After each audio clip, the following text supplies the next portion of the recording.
Two.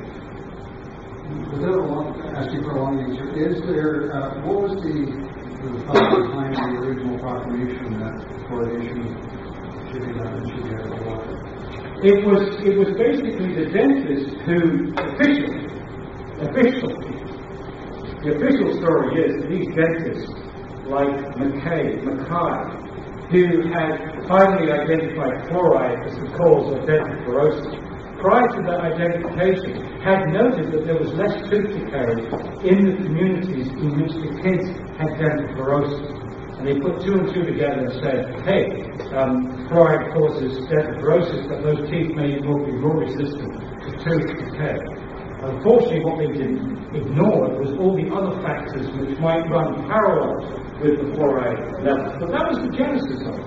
So, back in 1942, Trenry Dean from the US Public Health Service produced this famous 21 city study where he showed that the level of tooth decay came down in these 21 cities as the level of fluoride went up.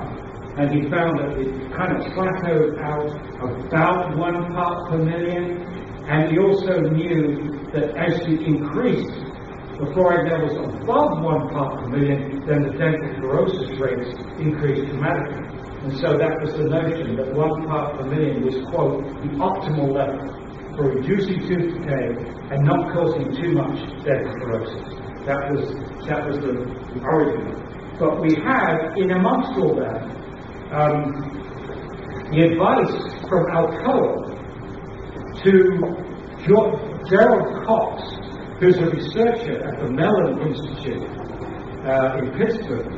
The advice when he was looking at tooth decay in rats, it was suggested to him he should look at fluoride's impact on the teeth. So the original suggestion was for him, and he was the one in 1939 who said, before anybody else, we need to reverse this trend of reducing fluoride in water, because at this point they've now worried about dental fluorosis, right?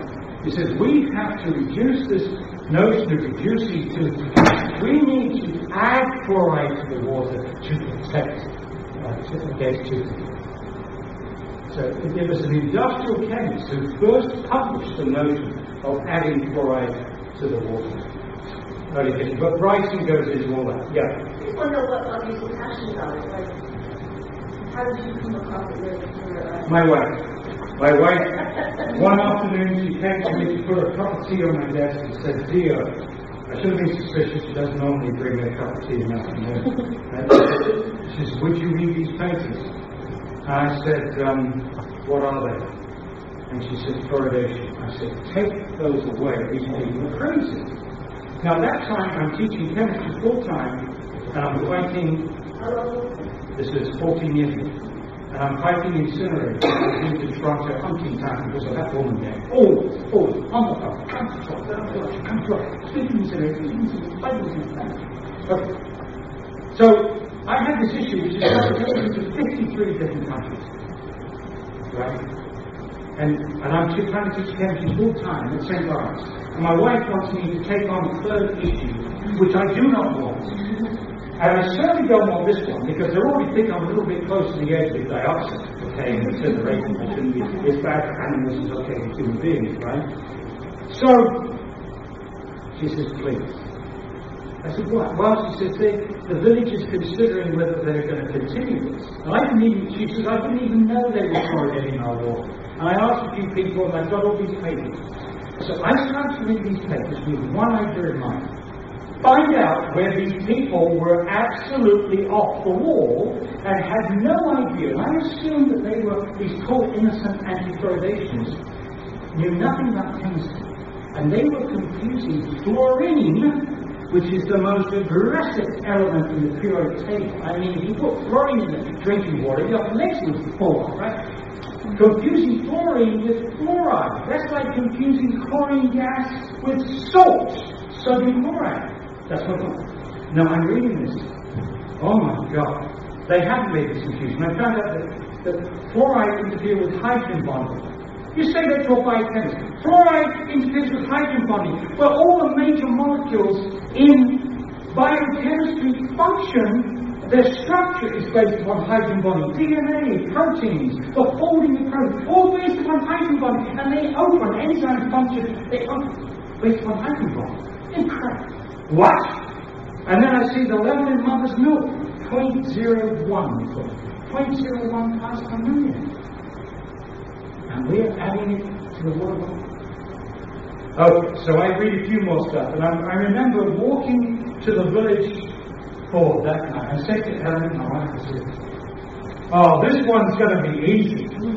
This is going to be easy. When they hear what I read this afternoon, there is no way that they're going to continue to fluoridate the water. It took us 7.5 years to get it out of water. Was it? Canton, New York. Canton, New York. And the way we finally beat them is we turned the professional status on its head. They basically, the promoters of fluoridation intimidate councils. They're intimidating them into what you watch. The council will have the temerity. We'll have a public hearing.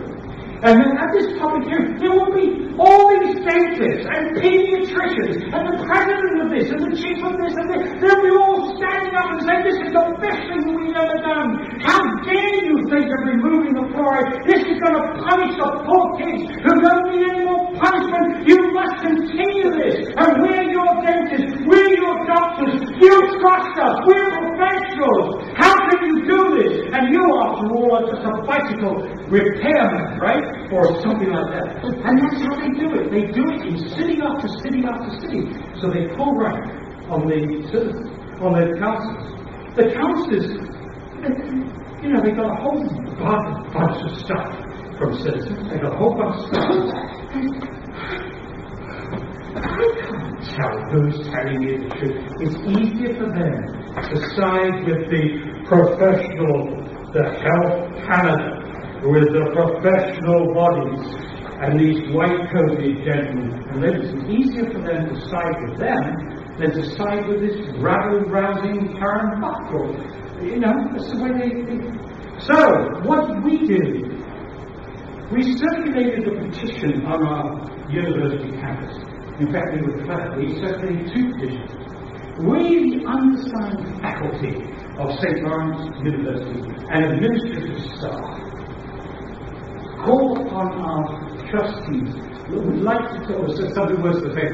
We do not want the village trustees to put fluoride in our drinking water. That was one petition. We have another petition. We, the undersigned faculty and administrative staff of St. Lawrence Ward, do want the village trustees to put fluoride in our water. And then we've got the results. 150 to 1.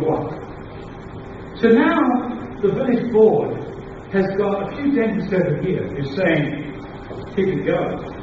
And they're going to make a decision now to put this stuff in the drinking water of 150 faculty, including the chairman of this, the chairman of the physics department, the dean of students, all these people.